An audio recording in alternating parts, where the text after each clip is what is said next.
할렐루야, 예담교회 주일 예배에 오신 우리 성도님들을 주의 이름으로 사랑하고 축복합니다. 무더위가 심해지고 있습니다. 이 무더위 가운데 건강 조심하시고 또 코로나19 가운데서도 여러분들의 삶에 하나님의 은혜와 평강이 넘치기를 주의 이름으로 간절히 축원합니다. 우리의 삶은 간증의 삶이라고 할 수 있을 만큼 하나님의 은혜를 많이 받아온 삶입니다. 나의 간증뿐만 아니라 다른 사람들의 간증을 통하여서도 간접적으로 하나님의 은혜를 체험하고 때로는 눈물을, 때로는 웃으며 그것을 이루게 해주신 하나님을 찬양하게 됩니다. 우리의 삶은 꽃길만 있는 것은 아닙니다. 고난의 연속이요, 또 아픔의 순간들이 너무나도 많이 있습니다. 그럼에도 불구하고 지금의 내가 뒤돌아서서 그때를 돌이켜본다면 많은 부분 우리가 잊고 지냈던 감사거리를 찾게 됩니다. 저는 사진 찍는 것을 좋아합니다. 제가 처음 목회를 나왔을 당시 동네가 인터넷도 안 되었고 또 신방도 제대로 할 수 있는 상황도 아니었었기 때문에 혼자 목회하는 것이 많이 외로웠고 힘든 시기를 견뎌내고자 선택한 것이 바로 사진 찍기였습니다. 물론 그전부터 필름 카메라가 주를 이루고 있었을 때에도 학교나 교회 카메라를 가지고 가서 친구들이나 또 선후배들과 같이 사진을 찍어서 그때 사건들을 사진으로 남겨놓기는 했지만 사건뿐만 아니라 자연이나 환경 같은 사진을 본격적으로 찍었던 것은 목회를 나오고 난 후입니다. 지금은 디지털 카메라이기 때문에 사진들을 주로 파일로 관리를 하지만 예전에는 찍은 사진들 다 인화를 해서 앨범에 꽂아 놨었습니다. 저는 이렇게 인화된 앨범이 4권이나 있습니다. 파일로 관리된 폴더는 2004년부터 지금까지입니다. 가끔 이 앨범들을 뒤척이거나 정리된 사진 폴더를 보면 그때 이랬지라고 하는 그런 추억에 잠기곤 합니다. 이 사진들을 보면 그때 감정들이 떠오르게 되는데 기뻤던 일, 또 슬펐던 일, 아팠던 일, 그리고 감사했던 일들이 순차적으로 흘러가게 됩니다. 20대에는 멋모르고 부딪히면서 모든 것들을 열정 하나만으로 도전했었던 때였고 30대에는 이것저것 참 많은 것들을 해오면서 경험도 쌓고 또 연륜도 쌓아가면서 작은 교회, 큰 교회의 사역 시스템을 익히고 앞으로 제가 해 나가야 할 목회 방향성을 정한 때이기도 합니다. 40대가 되면서 1차적으로 지금까지 제가 해왔던 목회를 되짚어보는 시기가 되었습니다. 물론 제가 해왔던 것들이 모두 옳다고 할 수 없습니다. 성공보다는 실패를 더 많이 경험했습니다. 그래서 때로는 실패했다는 생각에 낙심도 하고 좌절도 하고 마음 한편으로 자존감도 꽤나 낮아지기도 했습니다. 처음 목회를 시작할 때 꽤나 자신 있게 목회를 나는 잘할 수 있다라고 여기고 도전 아닌 도전을 했었는데 이게 참 생각보다 쉽지가 않았습니다.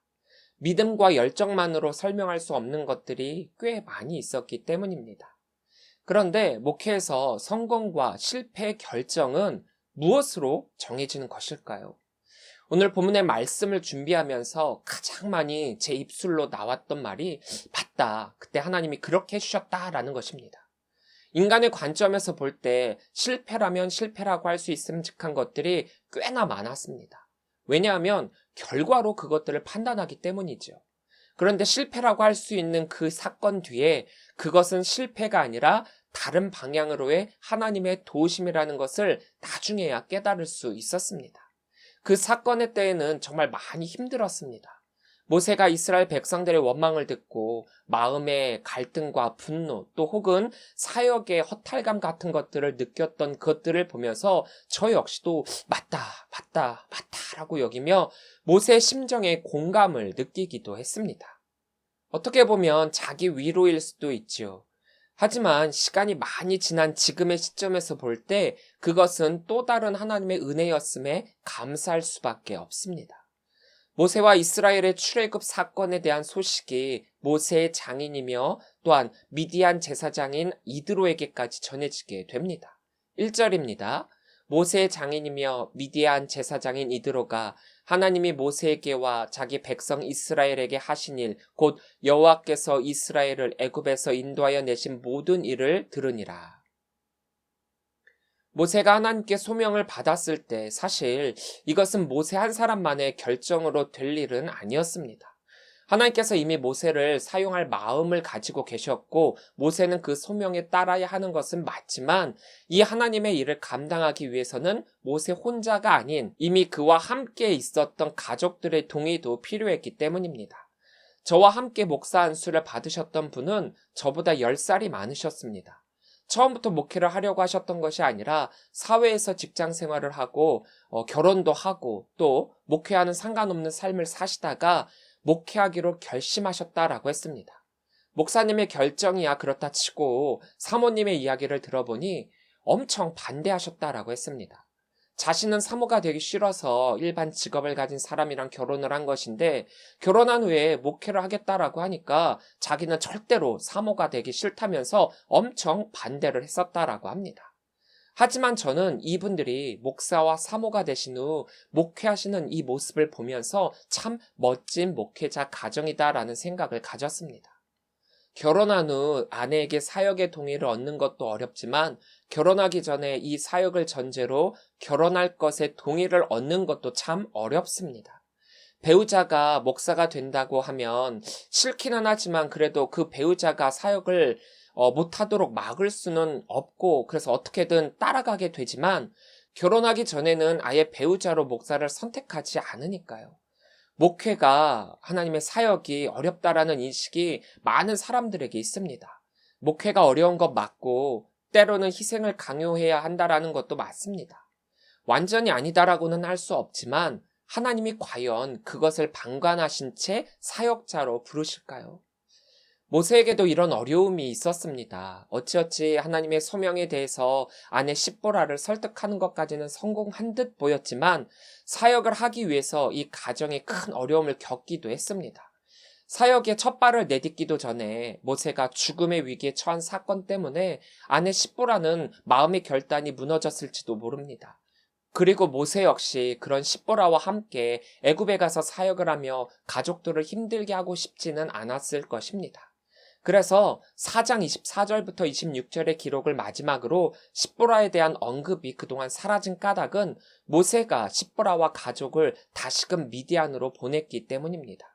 하나님의 사역을 감당하기 위해서 모세는 가족과 떨어져 지내는 것을 선택했었던 것입니다. 목회자의 가정은 목사 한 사람만의 사역이 아니라 사모와 함께 그리고 그 자녀들과도 함께 감당해야 하는 사역입니다. 열정적으로 목회하시는 분들을 보면 사모님들이 많이 외로워하시고 그 자녀들이 제대로 된 보살핌을 못 받는 경우를 많이 보게 됩니다. 교회 성도들을 돌봐야 하기 때문에 이리저리 뛰어다니다 보면은 자녀들을 방치하는 경우가 많이 있고 새벽에 일찍 교회 가서 밤 늦게까지 있다가 집에 들어오다 보면은 자녀들은 그런 부모를 야속해하며 성장을 하게 됩니다. 그리고 또 교회에서 하지 말라는 것은 또 왜 그렇게 많은지요. 목사님 자녀니까 이런 거는 해서는 안 돼. 또 다른 누구도 아닌 너니까 내가 양보해야지. 라고 하면서 목회자 가정의 자녀들은 되게 힘든 PK 시절을 보내게 됩니다. 대부분 그래서 그 자녀들은 극과 극으로 성장을 합니다. 부모님의 사역을 이해하며 올바른 아이로 성장을 하기도 하거나 반대로 성장기에 사랑을 받지 못하고 자랐기 때문에 이런 부모님과는 나중에 커서 등지고 사는 경우가 참 많이 있습니다. 제가 아는 어떤 목사님네도 자기 아들이 참 아픈 손가락이라고 했습니다. 이 목사님은 정말 열심히 목회를 해오셨는데 정작 자신의 아들에게는 제대로 신경을 써주지 못해서 못내 미안하다라고 했습니다. 지금 그 아들은 결혼도 하고 자녀도 낳기도 했지만 무늬만 성도인 생활을 하고 있다라고 합니다.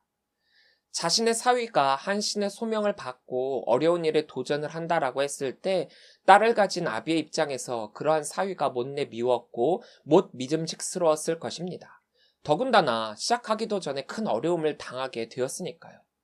그러나 다행이라면 다행이랄까 자신의 사유가 성공적인 결과를 가지고 이스라엘과 함께 출애굽을 했다는 소식이 그에게 들리게 됩니다. 그리고 그는 모세 아내 십보라와 그의 두 아들 게르솜과 엘리에셀을 데리고 모세에게 데리고 옵니다. 2절부터 4절입니다. 모세 장인 이드로가 모세가 돌려보냈던 그의 아내 십보라와 그의 두 아들을 데리고 왔으니 그 하나의 이름은 게르솜이라. 이는 모세가 이르기를 내가 이방에서 나그네가 되었다 하미요. 하나의 이름은 엘리에셀이라. 이는 내 아버지의 하나님이 나를 도우사 바로의 칼에서 구원하셨다 함이더라. 게르솜은 이방인 나그네란 의미의 게르와 그곳에서라는 의미의 단어 샴을 붙인 것으로 그곳에서 이방인이다 라는 뜻입니다. 엘리에셀, 히브리어 엘르에제르는 나의 하나님은 도움입니다 라는 뜻으로 에제르는 도움이란 의미입니다. 모세의 이 두 아들의 이름은 모세가 그간 어떤 마음으로 삶을 살았는지를 대변해주고 있습니다. 이 당시 자녀의 이름을 지을 때 그 이름으로 자신의 삶을 대변하기도 했습니다. 게르솜은 연약한 가운데 참으로 어려운 길을 가야만 했던 인생을 보여주는 이름이고, 엘리에셀은 나그네 같은 인생길에서 하나님께서 방관하고 그냥 내버려 두시는 것이 아니라 반드시 그 삶 가운데 개입하셔서 그 삶을 도우신다는 의미를 지니고 있습니다. 모세의 삶은 참 스펙터클하죠. 죽을 뻔한 히브리인의 아이에서 애굽 공주의 양자가 되어 왕자로서의 삶을 살기도 하고, 동족에 대한 측은지심으로 살인을 저지르고 도망자의 삶으로 멀리 미디안에서 목자가 되었다가 하나님의 소명을 받고 이스라엘의 지도자로서 이 자리까지 오게 되었으니 말입니다. 사역이 그렇습니다. 이 두 아들의 이름처럼 막막한 삶 가운데 나그네와 같이 이리저리 방황하는 듯 하지만 하나님께서 그것을 그냥 내버려 두시지 않고 붙들어 주시며 함께 하시고 책임져 주시는 것이 바로 사역입니다. 8절입니다. 모세가 여호와께서 이스라엘을 위하여 바로와 애굽 사람에게 행하신 모든 일과 길에서 그들이 당한 모든 고난과 여호와께서 그들을 구원하신 일을 다 장인에게 말하매. 모세가 장인에게 말하매에서 말하다의 와예 사페르는 어떤 일이나 상황에 대해 빠짐없이 자세히 말하다라는 의미가 있습니다. 소문이란 사실과 좀 다를 수 있습니다. 가장 정확하게 알기 위해서는 그 사건을 당한 그 당사자에게 바로 듣는 것입니다. 이드로는 소문으로 하나님께서 모세와 이스라엘을 위해 하신 일들에 대해서 듣기는 했지만 이드로가 모든 상황을 정확히 알 수는 없었죠. 그랬기 때문에 그 사건의 당사자인 모세가 지금 이 이드로에게 상세하고 세밀하게 하나하나 설명을 해주고 있는 것을 뜻하고 있습니다. 구원하다라는 뜻의 와야칠렘은 나찰의 미완료형과 접속사 와우가 결합된 형태로 그리고 그가 그들을 구원하셨다라는 뜻입니다. 그런데 이 나찰은 구해내다라는 의미 외에도 끌어내다, 빼앗다, 채어가다라는 뜻도 있습니다. 그렇게 여기에서 이스라엘에 대한 여호와의 구원은 마치 맹수의 소나기에 있는 것을 탈취해내듯 힘이 있고 신속한 것이었다라는 의미입니다. 그리고 여기에서 중요한 포인트는 여호와께서 그들을 구원하신 일이 언제 일어났느냐입니다. 그 앞에 그들이 당한 모든 고난이라고 했습니다. 출애굽을 하기 위한 사건들, 홍해 사건, 만나와 메추라기 사건, 르비딤 사건, 아말렉과의 전투 등 이스라엘이 절대로 스스로는 해결할 수 없는 문제들을 직면하게 되었을 때 그럴 때마다 하나님께서 이스라엘을 그냥 내버려 두시지 않고 구원하셨다라는 것입니다. 고난의 때 자체가 그리고 실패라는 것 자체가 우리의 삶에 없다면 참 좋겠다마는 그런 것들이 있을지언정 그것이 결코 고난으로 실패로 끝을 맺는 것이 아니라 그럴 때마다 우리를 위해 애쓰시고 도우시는 그 손길을 우리는 기억해야 합니다. 모세가 장인 이드로에게 강조하고 있는 것이 바로 이것입니다. 언제나 여호와께서 함께 하셨고 그분이 어려울 때마다 구원해 주셨고 모든 필요를 채워 주셨다. 모세는 그 구원함을 직접 경험한 입장에서 굉장히 신나게 그 사건을 이야기했을 것입니다. 우리도 그렇죠. 우리가 놀라운 하나님의 은혜를 직접 경험하게 된다면 그 사실을 그 누군가에게 말하고 싶고 또 자랑하고 싶고 그 하나님을 찬양하고 싶은 것이 당연합니다. 그런데 더욱 중요한 것은 모세가 이 간증에서 나타내고자 한 것은 내가 아니라 여호와였다라는 점입니다. 이 간증의 주어는 여호와입니다. 내가 한 것이 아니라 여호와께서 하신 것입니다. 우리 간증의 주어는 누구입니까? 여러분들이 간증을 할 때 그 간증의 주어는 누구입니까? 우리가 간증을 할 때 절대로 이 점을 잊지 말아야 합니다. 간증의 주어는 내가 아니라 여호와 하나님이십니다. 자, 이제 모세로부터 이 간증을 들은 이드로가 세 가지의 반응을 보이게 됩니다. 9절입니다. 이드로가 여호와께서 이스라엘에게 큰 은혜를 베푸사 애굽 사람의 손에서 구원하심을 기뻐하여. 첫째는 모세와 더불어 함께 기뻐했다라는 점입니다. 이드로의 기쁨은 단순한 기쁨이 아니었습니다. 기뻐하다라고 사용된 단어 와이하테는 원형 차다에 접속사 y가 결합된 형태입니다. 이것은 여호와의 구원에 대한 기쁨을 표현하는 말인데 보통 육적이고 세속적인 즐거움, 그러니까 우리가 흔히 말하는 즐거움과 기쁨이 아니라 하나님의 구원 역사에 대한 신령한 기쁨이요 영적인 기쁨을 뜻하고 있습니다. 오늘날로 이야기하자면 성령의 감동을 받은 자의 기쁨이라는 뜻입니다. 모세도 모세이지만 하나님을 알지 못했던 이방인 제사장 이드로가 하나님에 대해서, 하나님의 사역에 대해서 이렇듯 깨닫게 된 것에 대해 놀라운 일이 아닐 수 없습니다. 이드로는 미디안의 제사장으로서 이방신을 섬기는, 우상을 섬기는 자들 중에서 꽤 고위급에 해당하는 인물입니다. 그런데 그런 그가 하나님의 구원을 제대로 이해하고 그 구원이 주는 신령한 기쁨을 알게 되었다라는 사실은 굉장히 놀라운 일이죠.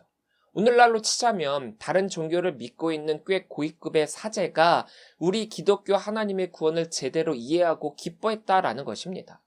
기뻐하는 것으로 끝나는 것이 아니라 그 다음은 두 번째, 그 구원을 주신 하나님을 찬양하고 있습니다. 그 하나님을 선포하고 있다는 뜻입니다.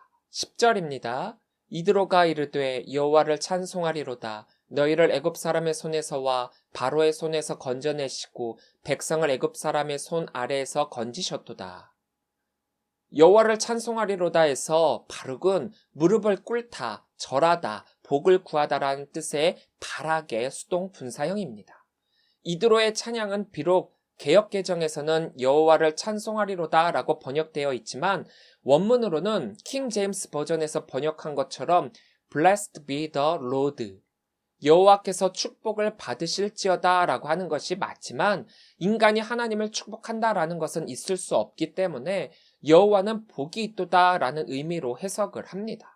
이드로의 이 고백은 단순한 고백이 아니라 앞서 모세의 간증 속에 나타난 여호와 하나님에 대한 신앙이 곧바로 이드로를 통해서 동일하게 선포되며 여호와께서 진정으로 살아 역사하신다는 사실에 대한 증거를 선언하는 것입니다. 11절입니다. 이제 내가 알았도다. 여호와는 모든 신보다 크심으로 이스라엘에게 교만하게 행하는 그들을 이기셨도다 하고, 이어서 이드로는 하나님에 대한 신앙 고백을 하게 됩니다. 아타 야다티, 이제 내가 알았도다.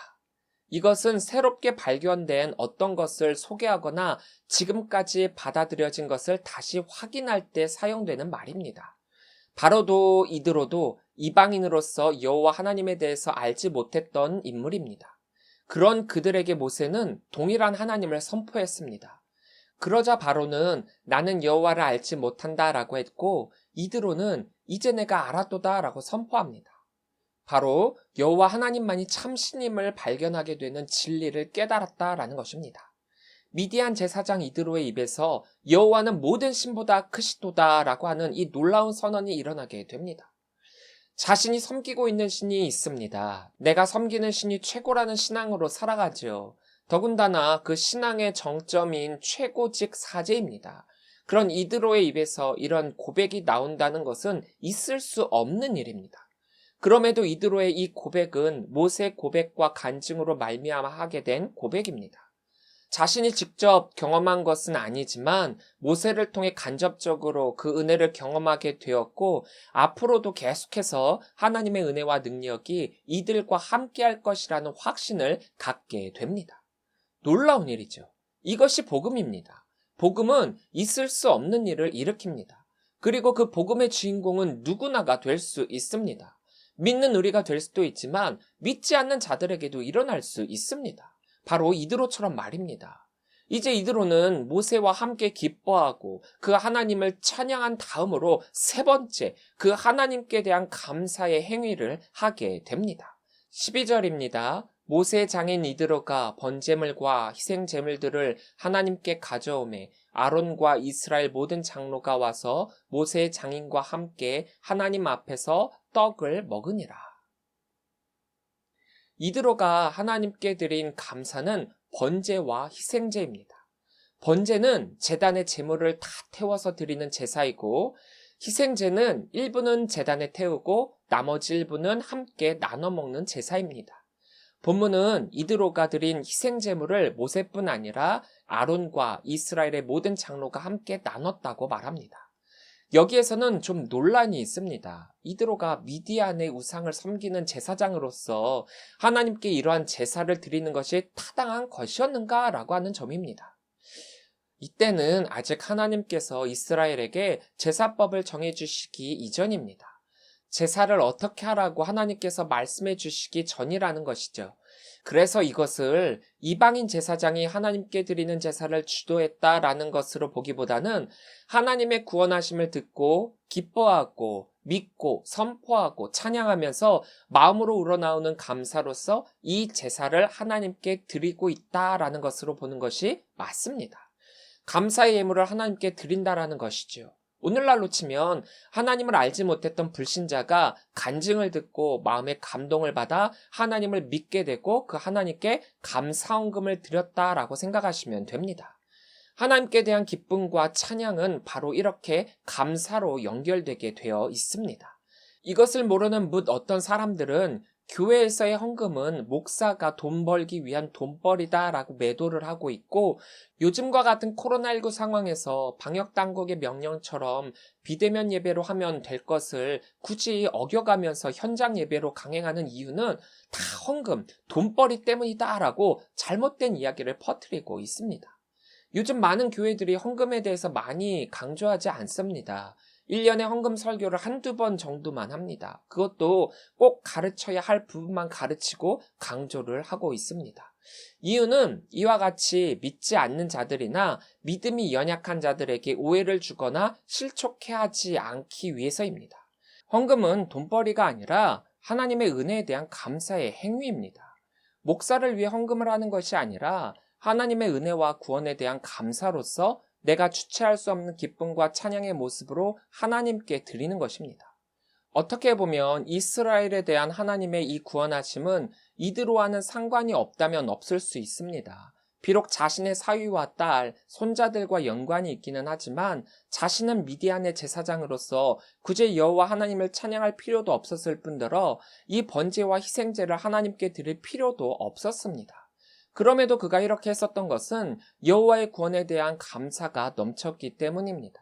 그리고 비록 그가 미디안, 이방인, 우상 종교의 제사장이었지만 그 모든 것들을 넘어서서 그런 그가 진정으로 여호와 하나님을 알게 되었고, 그 하나님만이 진짜 참 신이라는 점을 깨닫게 되면서 그의 신앙이 하나님께 향하게 되었다라는 점이 중요한 것입니다.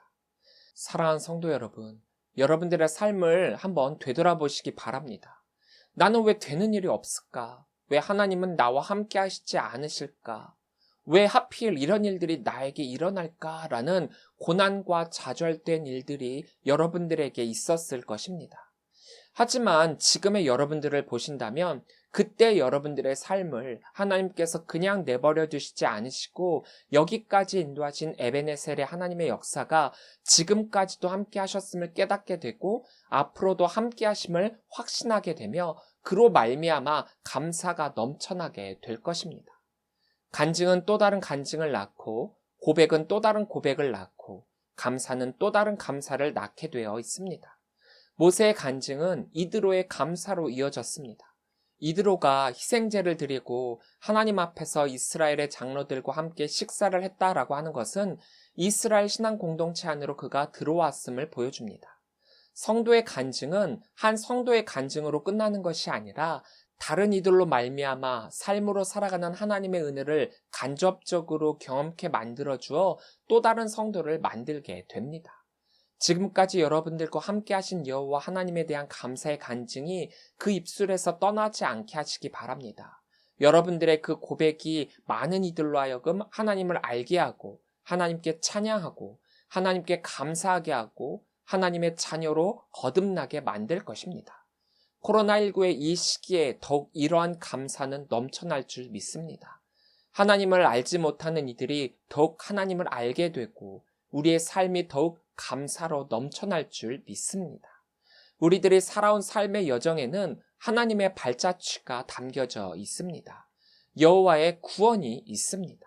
오늘도 그 구원을 이루어가고 감사의 삶이 넘쳐나시는 성도들이 되시기를 주의 이름으로 간절히 축원합니다.